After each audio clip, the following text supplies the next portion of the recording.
Dunyo shunday joy ekan. Har tomonlama mukammal yashash mumkin emas bu hayotda. Har doim nimadir kam bo'ladi. Har doim yarim qolgan his-tuyg'ular qurshovida o'zini yo'qotadi inson. Boylik beradi yaratgan. Yoniga bir xastalik qo'shadi.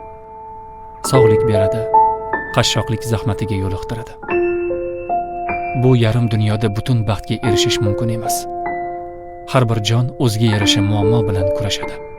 Fursatni topgan odam qachondir baxtga erishadi. Ehtimol eng muhimi hayotni og'riqlar ichida ham yashay bilishdir. Asosiysi dardga qaramay kula olish. Yurak sanchiqlariga qaramay tabassum qilish. Har olgan nafasing, yegan har bir luqmang bir hikmat tufayli amalga oshadi. Senga marhamat qilganga shukr et. Taqdiringga rozi bo'l. Yoki bu taqdirni yozgan senga xayrli yozganiga ishonmaysanmi?